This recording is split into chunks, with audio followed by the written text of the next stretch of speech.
जैन समाजाचे प्रतिबिंब महाराष्ट्र जैन वार्ता। नमो अरिहन्तान नमो नमो नमो सिद्धान नमो नमो नमो आयर्यान नमो नमो नमो अजायान नमो नमो नमो लोये सव साहुण एसो पंच नमो कारो एसो पंच नमो कारो सव पावपणा सणो मंगलाणंच सवेसी परममावै मंगलम् मंगलानंच सवेसी परममावै मंगलम् धम्मो मंगलमुखिता अहिंसा संयमतवो देवावितं नमं सन्ति जसदमे सयामनो जसधम्मे सयामनो लाखों जिनके है उपकार लाखों जिनके है उपकार उनको वंदन बारंबार उनको बारंबार मिलती जहाँ पर शांति अपार मिलती जहाँ पर शांति अपार उनको वंदन बारंबार श्रमण संग किशान गणेश मिश्री भगवान प्रभा प्रकाश गुरनी महान कर दीनैया पार है श्रुताक्षर के आप आधार श्रुताक्षर के आप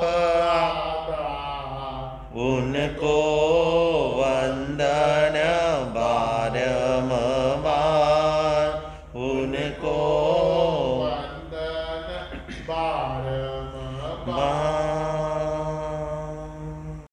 जय हो विजय हो प्रभु परमात्मा महावीर स्वामी की सदाकाल जय विजय हो।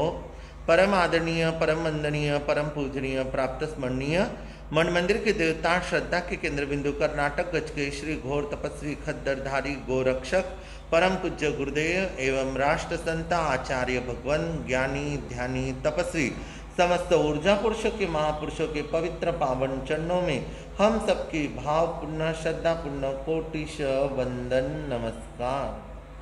मेरे संयमी जीवन के सहयोगी विद्याविलासी सेवा भावी तपस्वी अक्षर मुनि जी, नव दीक्षित अबीर मुनि जी, नव दीक्षित मधुर मुनि जी आदि संतों का अभिनंदन।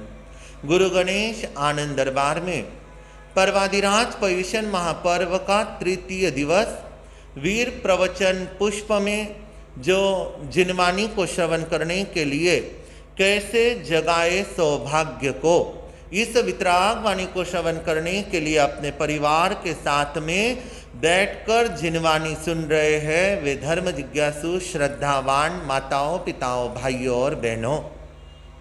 प्रभु परमात्मा महावीर ने भव्य और दिव्य आत्माओं के लिए अपनी अमूल्य वाणी, अपने अमूल्य शब्द, अपने अमूल्य उपदेश जो हमारे सामने रखे गए, और परमात्मा ने सभी भव्य आत्माओं के लिए एक से एक अपने अनुभव अपने सामने रखे हुए।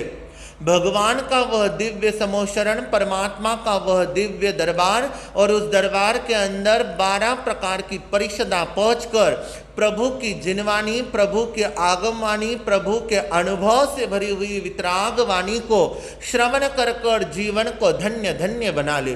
और ये जीवन धन्य बनाने वाला पवित्र पावन पर्व जो हमारे आंगन में, हमारे परिवार में, हमारे जीवन में और हमारे आत्मसात के लिए आया हुआ है, ऐसा यह पावन पवित्र पर्व का आज का तृतीय दिवस है। लगातार हम प्रार्थना हो या साथ में अंतगढ़ सूत्र की वाचना हो या वीर प्रवचन भगवान के प्रवचन हो या दोपहर के जाप हो या संध्या का प्रतिक्रमण हो, ये सारी क्रियाएं जीवन को सुंदर बनाने के लिए, उच्च बनाने के लिए और जागृत करने के लिए भगवान ने हमें बार बार बार चेताया गया। 365 दिन ही हमारे लिए पर्व के है, पर ये उत्कृष्ट रूप से हम सब के लिए यह 8 दिवसीय पर्व आराधना बड़ी महत्वपूर्ण है। जिन 90 महापुरुषों ने अपने जीवन का उद्धार कर लिया, आत्मा का कल्याण कर लिया और मोक्ष के अधिकारी बन गए, उसी मार्ग के ओर और उसी राह के ओर बढ़ने के लिए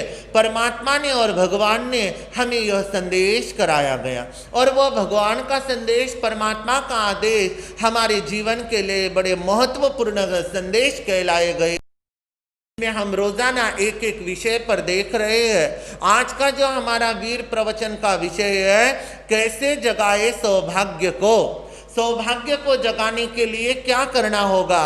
तो जिज्ञासु ने अपने प्रभु से, परमात्मा से एक प्रश्न किया गया, भंटे भाग्य कितने प्रकार के है? तब भगवान ने और परमात्मा ने समाधान कराते हुए कहा, एक रहता है भाग्य, दूसरा रहता है दुर्भाग्य, तीसरा रहता है सौभाग्य और चौथा रहता है परम सौभाग्य। कितने बताए हैं? 4। एक बताया हुआ है भाग्य।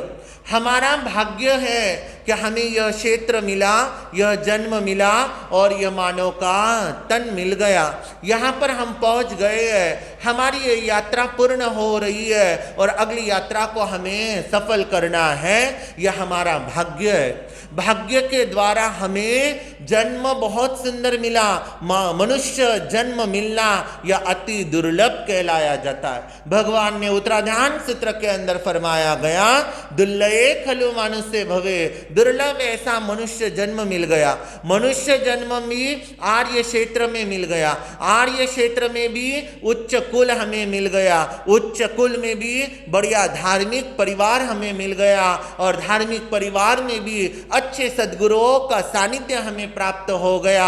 यह हमारा भाग्य है और इस भाग्य को और बढ़ाना है, पर इसका जो लाभ नहीं लेता है, इस अवसर का जो लाभ नहीं लेता है, जो पुण्य का कार्य नहीं करता है, जो जन्म को सार्थक नहीं करता है, उसे दूसरे कैटेगरी में लाया गया, दुर्भाग्य। उसका क्या है? दुर्भाग्य है। मौका मिला, आयुष्य मिला, परिवार मिला, धर्म मिला, क्षेत्र मिला और बढ़िया जन्म मिल गया जो बार बार नहीं मिलने वाला है। ज्ञानी कहते हैं, ओम मिनख जमारो, ओम मिनख जमारो, बार बार नहीं आवनो सा। ओम मिनख जमारो, बार बार नहीं आवनो सा। मुट्ठी बांधने आया, हाथ पसार्या जावनो सा।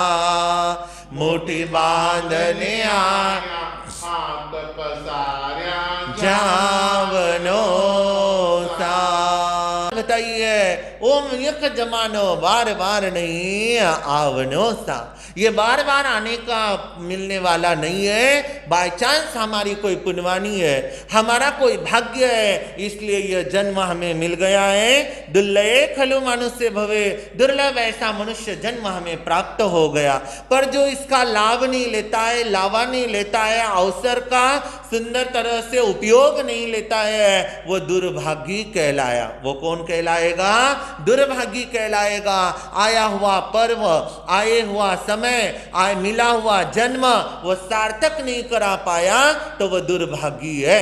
पहला कहलाया जाता है भाग्य, कि हम भाग्यवान। दूसरा कहलाया जाता है जो लाभ नहीं लेता है वो दुर्भाग्यवान। तीसरा कहलाया जाता है सौभाग्यवान। सौभाग्यवान वो कहलाया जाता है कि जो लाभ लेता है, जो आया हुआ समय सार्थक करता है, प्रमाद नहीं करता है, आलस्य नहीं करता है, जिनवानी सुनेगा, गुरु दर्शन करेगा, हाथों से दान देगा, सेवा का कार्य करेगा। ये क्या ले रहा है? वो लाभ ले रहा है, और वो लाभ लेने वाला कहलाया जाता है सौभाग्यशाली। और जो लाभ लेकर धन्य धन्य बन जाता है उसे कहा जाता है परम सौभागी। वो परम सौभाग्यवान कहलाया जाता है जिसने लाभ लेकर पछताया नहीं, लाभ लेकर धन्य धन्य हो गया। मैंने बहुत बढ़िया लाभ लिया है, मेरे कुछ ऐसे पुण्य उदय में आए हैं, मेरा कुछ ऐसा भाग्य का द्वार खुला है और मुझे बढ़िया लाभ मिल गया। और वह अपने आत्मा को परमात्मा से जोड़ देता है, तार जोड़ देता है, लयबद्ध हो जाता है, समर्पित हो जाता है और भाव भक्ति में विभोर हो जाता है। ऐसा साधक कहलाया जाता है परम सौभाग्यशाली। तो आओ हम परम सौभाग्यशाली भी बने, और वह सौभाग्यशाली और परम सौभाग्यशाली बनने के लिए करना क्या होगा? तो 4 प्रकार की जो बातें हमने आपके सामने रखी है, एक भाग्य, एक दुर्भाग्य, एक सौभाग्य और एक परम सौभाग्य। हमें परम सौभाग्य की ओर अगर बढ़ना है तो सौभाग्य का द्वार खोलना होगा। और वो सौभाग्य का द्वार कब खुलेगा? ये पर्वादिराज पोजिशन हमें संदेश दे रहे हैं, पर्वादिराज पोजिशन हमें जागृत करा रहे हैं। और ये पर्वादिराज पोजिशन हमें कह रही है सोए रहो मत, प्रमाद में रहो मत, आलस्य में रहो मत, निंदा विकथाओं में रहो मत। अगर ये रह जाओगे तो आया हुआ अवसर चला जाएगा और दुर्भागी कहलाओगे। जो भी मौका मिला है उसका लाभ ले लो, लावा ले लो और सौभाग्य का द्वार खोल लो। एक बात याद आई है, एक बार गौतम बुद्ध अपने स्थान पर जिनवा प्रवचन फरमा रहे हैं, कई साधक साधिकाएं प्रवचन के लिए बैठे हैं और उस जिनवानी को सुन रहे हैं। और सुनते हुए जैसे प्रवचन पूर्ण होते आ गया वैसे ही एक बहन खड़ी होकर कहे गौतम बुद्ध से, प्रभु हमारे सौभाग्य को हमें कैसे जगाना चाहिए? तब गौतम बुद्ध ने उस बहन की ओर देखते कहा, आपके प्रश्न का जवाब समय आने के बाद दिया जाएगा। और वह वहां से सभा पूर्ण हुई, अपने अपने स्थान पर सारे चले गए, बहन भाई अपने अपने घर पर पहुंच गए। जैसे ही दूसरा वक्ता आया आहार भिक्षा को जाने के लिए, गौतम बुद्ध ने एक पात्र हाथ में लिया और बाजार के ओर बढ़ गए। उस बहन के घर के ओर जा रहे हैं, शिष्य साथ में है, गौतम बुद्ध आगे चल रहे हैं और उस द्वार के ओर पहुंच गए। और जाकर गौतम बुद्ध एक शब्द उच्चारण करते, माई भिक्षा दो, माई भिक्षा दो। और वह माई भिक्षा दो शब्द कहते ही बहन अंदर से कुछ चावल लेकर आई है कि वह गौतम बुद्ध स्वयं आए हैं और उनके पात्र में मैं डूब दोहराऊं। और वो जैसे ही आई सामने पात्र किया गौतम बुद्ध ने, पात्र जैसे ही किया और बहन चावल डालने का कार्य कर रही है तो एकदम उसकी नजर पात्र के ओर गई। किसके ओर गई है? पात्र के ओर। और जैसे ही पात्र के ओर नजर गई है तो पात्र में धूल नजर आ रही है, कचरा नजर आ रहा है। तो बहन ने कहा बुद्ध से, प्रभु इसके अंदर धूल है और धूल में अगर मैं चावल डाल दूं तो चावल भी क्या हो जाएंगे? वेस्ट हो जाएंगे, धूल लग जाएगी और खाने के काम आएंगे नहीं। जैसे ही बहन ने यह शब्द कहा, गौतम बुद्ध ने कहा, बहन तुमने जो मुझे प्रश्न किया था उसका प्रश्न का जवाब ही देने के लिए आया हूँ। चावल बहुत बढ़िया है, पात्र भी बहुत बढ़िया है और देने के भाव भी बहुत अच्छे हैं, पर पात्र के अंदर क्या लगी हुई है? धूल लगी हुई है। पात्र के अंदर धूल लगी हुई है तो बढ़िया चावल भी गंदे हो जाते हैं। उसी तरह से बहन याद रखो, जीवन रूपी पात्र है, यह हमारा जीवन रूपी सुंदर पात्र है और इस पात्र के अंदर दुर्भाग्य की, दुर्दशा की, दुर्विचार की, दुर्कार्य की और दूर क्रियाओं की हमारे अंदर यह धूल लगी हुई है। क्या लगी हुई है? धूल लगी हुई है। और वह पात्र का धूल अगर निकलेगा नहीं तो सौभाग्य हमारा जागेगा नहीं। सौभाग्य को अगर हमें जगाना है तो परमात्मा उस गौतम बुद्ध ने भी कहा, जीवन रूपी पात्र के अंदर दुर्भाग्य की धूल है तो उस दुर्भाग्य के धूल को निकालो और जीवन के पात्र के अंदर बढ़िया चावल को ग्रहण कर लो और वह ग्रहण किए हुए चावल उपयोग में आएंगे, वेस्ट जाएंगे नहीं। इसीलिए ज्ञानियों ने, महापुरुषों ने हमारे लिए संदेश कराया गया, हमारे आत्मरूपी पात्र के ऊपर अगर कर्म की धूल लगी हुई है, अगर दुर्भाग्य की धूल लगी हुई है तो इस धूल को निकाल दो। और धूल को अगर निकालना है तो उस बहन ने गौतम बुद्ध से भी कहा, क्या बात है, क्या कारण है, ये कैसे धूल निकलेगी? ये पात्र की धूल तो वस्त्र के द्वारा साफ की जाएगी, पात्र की धूल तो जल के द्वारा साफ की जाएगी, पर आत्मा के ऊपर लगी हुई धूल को कैसे साफ किया जाएगा? जिसके द्वारा सौभाग्य का दरवाजा खुल जाएगा। तब वहां पर गौतम बुद्ध ने ज्ञानियों का, महापुरुषों का ऐसा अनमोल सूत्र को याद करते हुए सारे सभा को ही, सारे दरबार को ही संदेश कराते हुए कहा, आत्मरूपी पात्र को अगर शुद्ध बनाना है, पवित्र बनाना है और पवित्र बनाकर सौभाग्य का द्वार खोलना है और सौभाग्य का द्वार खोलकर परम सौभाग्यशाली अगर कहलाना है तो हे देवानुप्रिय आत्मा, चार बातें अपने जीवन में सदा उतार लेना। और बड़ी सुंदर बात बतलाते हुए ज्ञानियों ने, महापुरुषों ने कहा, आओ सौभाग्यशाली बने और सौभाग्यशाली बनने के लिए गुरु सेवा जन बंदगी सतसंगत वेरा, गुरु सेवा जन बंदगी सतसंगत मेरा। ये चारों जब मिले तब जानो बड़ भाग रे भैया, तब जानो बड़ भाग।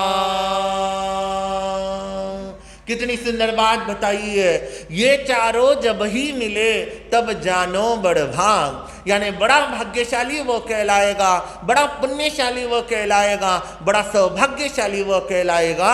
ये चार बातें अगर उसके जीवन में आ जाए, ये चार बातें अगर उसके जीवन में उतर जाए और वहां पहली बात बताइए, आओ सौभाग्यशाली बने, और उसके लिए पहली बात बताई हुई है गुरु सेवा। किसकी सेवा हो? गुरुओं की सेवा हो। अब हमारे और आपके मन में ये प्रश्न भी आ जाए, गुरु सेवा, जो गुरु है उनकी सेवा करना और गुरु नहीं है तो फिर सेवा किसकी करना? तो हमारे स्थानांक सूत्र के तीसरे ठाने के अंदर प्रभु परमात्मा महावीर ने 3 गुरु बताए हैं। कितने गुरु बताए हैं? 3 गुरु बताए हैं। और पहले गुरु कहलाए गए जन्मदाता। पहले गुरु है हमारे जन्मदाता, माता पिता की सेवा करना, यह हमारे गुरु है, जन्म के गुरु है, जिन्होंने हमें जन्म दिया, संस्कार दिए, आगे बढ़ाया, और उनकी सेवा करना यह हमारा परम कर्तव्य है। परम आदर के साथ में हम उनकी सेवा के अंदर जुड़ जाए और वह पहले गुरु कहलाए गए जन्मदाता। दूसरे गुरु कहलाए गए हैं सम्यक्त्व दाता। दूसरे गुरु है सम्यक्त्व दाता, जो सम्यक्त्व का मार्ग बतलाती है, सत्य का मार्ग बतलाती है, अहिंसा का मार्ग बतलाती है, आचौर्य का मार्ग बतलाती है, जिन धर्म का मार्ग बतलाती है, और जो डूबते हुए को तैरना सिखलाती है और मोक्ष तक पहुंचाने का लक्ष्य निर्धारित करा देते हैं, ऐसे कहलाए जाते हैं सम्यक्त्व दाता। पहले गुरु है हमारे जन्मदाता, माता और पिता। दूसरे गुरु है हमारे सम्यक्त्व दाता, जो हमारे गुरु, जो एक परंपरा चलती है, हमारे सम्यक्त्व दाता आराध्य गुरुदेव गणेश लाल जी महाराज साहब, जिनकी पल पल क्षण क्षण हर घड़ी याद आती है और स्मृति होती है। क्यों? क्योंकि उन्होंने ये सम्यक्त्व का बिगुल बजाया, गांव गांव पहुंचकर, क्षेत्र क्षेत्र जाकर नौकार सिखाया, मुपत्ति बांधना सिखाया और मैं जैन हूं ये कहना सिखाया। ऐसे वे गुरुओं को भूलना नहीं है। जो भी हमारे गुरु रहे, जिनसे हमने गुरु माना है, जिनसे हमने गुरु मंत्र लिया है और जिनसे हमने ज्ञान सीखा है, वे हमारे कौन है? गुरु है। और वे कहलाए जाते सम्यक्त्व दाता। और तीसरे गुरु कहलाए गए हैं जीवन दाता, जो जीविका चलाना बतलाते हैं, व्यवहार करना बतलाते हैं, हमें आगे बढ़ना बतलाते हैं। ज्ञान के द्वारा हो, व्यापार के द्वारा हो, संसार के द्वारा हो, हमें जो सिखलाते हैं, पढ़ाते हैं, बढ़ाते हैं और सुनाते हैं और समझा कर हमें अग्रसर करते हैं, गलतियों को विसराते हैं और सद्गुणों को जीवन में देते हैं, ऐसे कहलाए जाते जीविका दाता। तो गुरु कितने हैं? 3 प्रकार के हैं। एक है जन्मदाता, एक है सम्यक्त्व दाता और एक है जीविका दाता। और उन गुरुओं की सेवा कैसे करना चाहिए? सम्मान के साथ में। कैसे करना चाहिए? सम्मान के साथ में करना पड़ेगा, ये शब्द ना आए। मेरा ये सौभाग्य है कि मुझे इनकी सेवा करने का मौका मिल गया। सम्मान के साथ में सेवा करना चाहिए। दूसरी बात बताते हैं, प्रसन्नता के साथ में सेवा करना चाहिए। पहले तो आदर से, सम्मान से, बहुमान से उनकी सेवा के अंदर जुड़ जाओ। और दूसरी बात बताते हैं, प्रसन्नता के द्वारा सेवा करना चाहिए। हमारी आंखें भी चढ़े नहीं, हमारे शब्द भी दूर आए नहीं, हमारा तनपन भी होए नहीं, हमें कषाय भी आए नहीं, एकदम प्रसन्न चित्त से मुझे सेवा करने का मौका मिला। तो आदर के साथ में सेवा हो, प्रसन्नता के साथ में सेवा हो और उदारता के साथ में सेवा हो। हृदय की उदार भावों के द्वारा सेवा की जाए और जो निस्वार्थ भाव, चौथी बात, निस्वार्थ भाव से सेवा हो। सेवा करते समय कोई स्वार्थ ना आए, मेरी वाह होनी चाहिए, मेरा सत्कार सम्मान होना चाहिए, मुझे कोई माल मिलना चाहिए, ऐसी बात ना आए। नहीं तो हमारी कहावत है, करो सेवा और पाओ मेवा। ऐसा ना हो जाए। हमें मेवे की अपेक्षा नहीं है, हमें निर्जरा की अपेक्षा है, शुद्धता की अपेक्षा है और सिद्धत्व की पहुंचने की अपेक्षा है। तो सेवा का कार्य हमारा होना चाहिए। तो सेवा करते समय सम्मान के साथ में कीजिए, सेवा करते समय प्रसन्नता के साथ में कीजिए, सेवा करते समय उदारता के साथ में कीजिए और सेवा करते समय निस्वार्थ भाव से कीजिए। ऐसी अगर वो सेवा करेगा तो उर्दू के एक शायर ने बात की है, जो करता है सेवा सदा चुपके चुपके, जो करता है सेवा सदा चुपके चुपके, खुदा उसे मिले आ चुपके चुपके, खुदा उसे मिले आ चुपके, सदा चुपके चुपके। क्या करता है वो? चुप चुप कर सेवा करता है, गुप्त सेवा करता है, ऐसी सेवाएं करता है पता ही लगता नहीं, ना डिंडोरा पीटता है, ना वाह चाहता है, ना नाम लेना चाहता है। ऐसी सेवाओं के अंदर जुड़ता है, खुदा उसे मिले आ चुपके चुपके, ऐसा आशीर्वाद देकर चले जाते हैं, ऐसी कृपा बरसा कर चले जाते हैं, ऐसी दिव्य दृष्टि डालकर चले जाते हैं कि वह आत्मा का कल्याण हो जाता है। और याद करो वो सेवा करने वाले नंदीसेन मुनि को क्या सेवाएं की है, ग्लानियों की, तपस्वियों की। ज्ञान पास में नहीं है, तप पास में नहीं है, पर उन्होंने धारण किया सेवा। उनके पास रूप भी नहीं था, ज्ञान भी नहीं था, तप भी नहीं था, पर भगवान ने फरमाया 12 12 प्रकार के तप में वयावच करना यह भी एक तप है। तो सेवा करना यह भी एक उत्कृष्ट तप कहलाया गया, यह भी एक बड़ा तप कहलाया गया। और सहजा सहजी कोई सेवा कर सकता नहीं है। उसकी पुण्यवानी अगर जागती है, भाग्य का द्वार अगर खुलता है और सौभाग्य की ओर बढ़ता है, तो ही वो सेवा का लाभ उठा सकता है, तो ही वो सेवा का लाभ ले सकता है। ऐसी सेवा का कार्य तो पहला संदेश कहलाया गया गुरु सेवा। वे 3 प्रकार के गुरुओं के अंदर हमें ऐसे सेवा में जुड़ना है। माता पिता की भी सेवा हो। आज कई ताते पड़ जाते हैं, माता पिता को 2 शब्द प्रेम के मिलते नहीं है, चरण स्पर्श होते नहीं है, 2 मिनट पास में जाकर बैठते नहीं है। तो ये क्या हमारा कर्तव्य निभाना हुआ? नहीं हुआ। सेवा वो होगी, पास में भी जाकर बैठ जाओ, मन से दिल से 2 शब्द बोलो, 2 बात कर लो, वो भी एक सेवा हो जाती है। माता पिता के आंखों में आंसू ना आए, ये सबसे बड़ी सेवा है। माता पिता खुश है तो वो भर भर कर हमें आशीर्वाद बरसाते हैं। गुरुओं के चरणों में बैठकर समर्पित भाव से सेवा कर लेता है तो उसे और डबल आशीर्वाद मिल जाता है। और जिनके द्वारा जीविका मिल गई है, उनका भी अगर वह आदर सत्कार से सेवा कर लेता है और उपकार मान लेता है तो जिंदगी में भी पीछे मुड़कर देखता नहीं है। तो सौभाग्यशाली अगर बनना है तो वहां पर पहला आयाम याद रखना, गुरु सेवा। और दूसरा आयाम बतला रही है गुरु सेवा जन बंदगी। जन बंदगी यानी परोपकार का कार्य करना। धन मिला हुआ है, तन मिला हुआ है, शक्ति मिली हुई है, सत्ता मिली हुई है, तो उसका उपयोग अच्छे कार्य में लगाना, पुण्य कार्य में लगाना। हमारे यहाँ 9 प्रकार के पुण्य आते हैं और उन 9 प्रकार के पुण्य के अंदर धन के उपयोग से पुण्य कराने वाले 5 पुण्य कहलाए जाते हैं। अन्न पुण्य, पान पुण्य, लयन पुण्य, शयन पुण्य और वस्त्र पुण्य। ये धन का सदुपयोग लगेगा।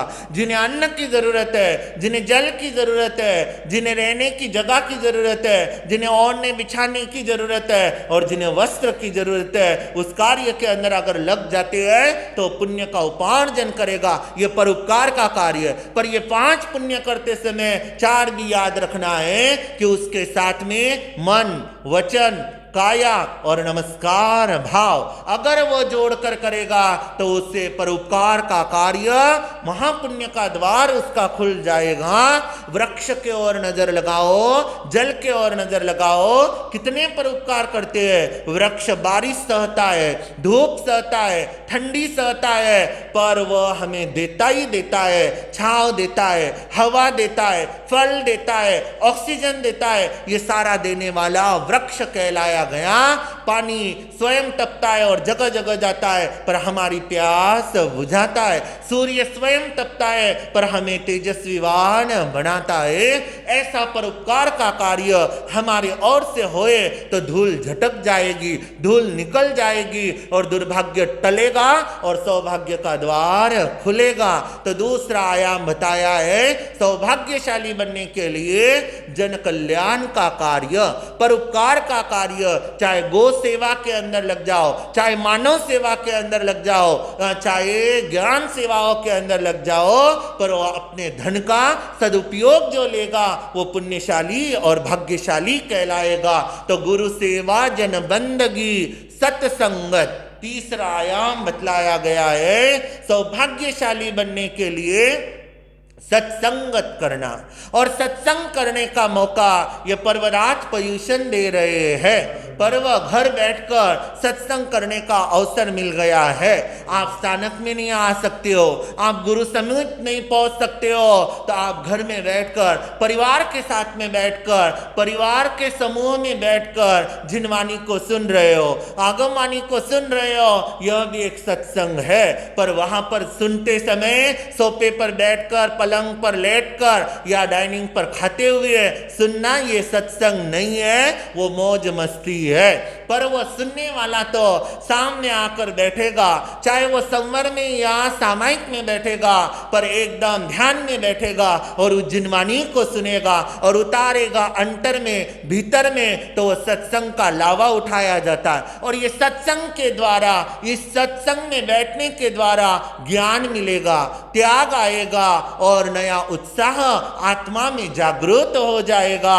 तो तीसरा आयाम बतलाया गया है सत्संग। एक सत्संग का कितना प्रभाव कहलाया जाता है, हम अंतगढ़ सूत्र के अंदर पढ़ रहे हैं। अर्जुन माली इतना हत्यारा है, इतना पापी है, रोज 7 जीवों की हिंसा करने वाला है, और इतना कठोर अर्जुन माली, पाप करने वाला अर्जुन माली सुदर्शन सेठ के संगत में आता है। नमुत्थुनम एक शब्द उसके कानों में गिरता है, तिन्नानम तार्यानम, जो सुदर्शन सेठ बोल रहे हैं, अभय दयानम, एक से एक शब्द रुकते रुकते कानों में आ रहे हैं, और वह अर्जुन माली के अंदर में आया हुआ सारा बाहर जा रहा है। और सुदर्शन सेठ के संगत में आकर धर्म में जुड़ गए, और सुदर्शन सेठ ने परमात्मा के दरबार लेकर चले गए, और परमात्मा ने उन पर ऐसी दिव्य दृष्टि डाल दी कि 6 महीने के अंदर ही सिद्ध बुद्ध मुक्त भी हो गए। ये किसका प्रभाव हुआ? सत्संग का। अच्छे के संगत में बैठेगा, अच्छे के साथ में बैठेगा, अच्छे गुणों को जीवन में उतारेगा और दुर्भाग्य को टालेगा। तो तीसरा आयाम, पहला आयाम बतलाया हुआ है गुरु सेवा, दूसरा आयाम बताया है परोपकार, तीसरा आयाम बतला रहे हैं सत्संग, और चौथा लास्ट आयाम बताया है, और वो लास्ट आयाम है वैराग्य। गुरु सेवा जन बंदगी सत्संगत वैराग। वैराग्य यानी त्याग करना। घर में रहकर भी वैराग्य ला सकते हैं। भरत चक्रवर्ती जी ने घर में रहकर ही वैराग्य प्राप्त कर लिया और केवल ज्ञान के धनी भी कहलाए। तो वह जहां पर त्याग आना, पचकान आना, नियम आना, मर्यादा आना, ये वैराग्य के मार्ग के ओर बढ़ता है, वो त्याग के मार्ग के ओर बढ़ता है, और उस त्याग के मार्ग को हमें अपनाना है। तो ये चारों बातें हमारे जीवन के अंदर उतर जाए, ये चारों आयाम हमारे जीवन में आ जाए, तो कैसे जगाए सौभाग्य को। इन चार ही बातों के द्वारा अपने सौभाग्य को जगाना है, और जो सौभाग्य को जगाएगा वो परम सौभाग्यशाली बन जाएगा। तो पर्वाधिराज पर्युषण महापर्व का आज का ये तृतीय दिवस है, और तृतीय दिवस के वीर प्रवचन माला का यह विषय है। आओ सौभाग्यशाली बने, और सौभाग्यशाली बनने के लिए इन चार बातों को जीवन में उतार कर, सत्संग का लाभ लेकर ये जीवन को धन्य धन्य बनाए, और दुर्भाग्य को टाले, कांटों को निकाले, दुर्दशा को दूर करे, और सद्दशा के ओर, सद्दिशा के ओर और सद्गति के ओर बढ़ने वालों को परमात्मा ने आशीर्वाद दिया। बरसा दाता सुख बरसा, आंगन आंगन सुख बरसा, आंगन आंगन सुख बरसा। पर्वराज पर्युषण महापर्व का तृतीय दिवस है। तब जब और साधना आराधना में जुड़ने वाले सभी श्रावक श्राविकाओं को खूब खूब साधुवाद है। आज के पचकान में एकासना, हाथ जोड़े जिकाने उगे सूर्य एकासना, तिविन प्यारम अस्तम पानम खाइमम साइमम गुरु आठम मत्ता गांडम सवसमी उत्यागारणम ओस्रे ओस्रे। आज का आयम्बिल की आराधना हाथ जोड़ लेवे, गुरुदेव की आज्ञा से उगे सूर्य आयमिलम तिविम प्यारम अस्तम पानम खाइमम साइमम लेवा लेवेनम मत्ता गांडम सवसम्युत्यागारणम ओसरे ओसरे। आज का एक उपवास गुरु भगवान की आज्ञा से, सद्गुरुनाथ की कृपा से उगे सूर्य चौबत्तम तिविम प्यारम अस्तम पानम खाइमम साइमम अनंत भगनम सस्सागारणम मत्ता गांडम सवसम्युत्यागारणम ओसरे ओसरे। आज के कोई 2 उपवास है, आज के 3 उपवास के पचकान तेला करने वाले, और जो भी तेला कर रहे हैं, तेले में जुड़े हैं या आगे बढ़ने वाले, वे अपने नाम मैसेज के द्वारा जरूर भेज देवे, तो यहाँ पर नाम घोषित किए जाएंगे। आज के 3 उपवास गुरु भगवान की आज्ञा से, सद्गुरुनाथ की कृपा से, शासन माता की आज्ञा से ओम शांति शांति शांति सुखे समाधि आरोग्य बोधि लाभम। उगे सूर्य काल का छठ भत में आज का 2 मिलाकर अट्ठम भत का तिविम प्यारम अस्तम पाणम खायमम सायमम अनंत भुगनम सस्सा गारणम मत्ता गारणम सवसमित्या गारणम ओसरे ओसरे। और ने वालों को धन्यवाद, बहुत बहुत साधुवाद। त्याग पचकान, आज दिन भर में जो जो आप नियम पालने वाले हो, जो जो आपने आगार रखा है, उन सारों का आज आपको पचकान है। और साथ में भोजन से पूर्व 5 नवकान मंत्र गिने, झूठा डाले नहीं, थाली धोकर पीवे और अपनी थाली स्वयं उठाए। तस बनते परिक्रमाम निंदामी ग्रहमी ओसरे ओसरे। तो कल वापिस से बरोबर समय के ऊपर पहुंचकर 9:30 से 10:10 तक इस वितराग वाणी के वीर प्रवचन के पुष्प को श्रवण कर परवादिराज भविष्य का आनंद लेंगे। मंगल पाठ नमो अरिहंतानम, नमो सिद्धानम, नमो आयरनम, नमो उज्जैन, नमो लोहे सब साउणम। गुरुदेव की आज्ञा से, सद्गुरुनाथ की कृपा से चत्तारी मंगलम अरिहंता मंगलम सिद्धा मंगलम साकु मंगलम केवली तो धमो मंगलम। चत्तारी लोत्मा अरिहंता लोत्मा सिद्धा लोत्मा साकु लोत्मा केवली तो धमो लोत्मा। चत्तारी शरणम पहुँचामी अरिहंता शरणम पहुँचामी सिद्धा शरणम पहुँचामी साहु शरणम पहुँचामी केवली तो धमो शरणम पहुँचामी। 4 मंगलिक 4 उत्तम 4 शरणा, और शरणा नहीं कोई जो भव्य प्राणी याद रे तो अक्षय। शासन देव की जय, परवादिराज पयुषण महापर्व की, सद्गुरुनाथ की, आज के आनंद की।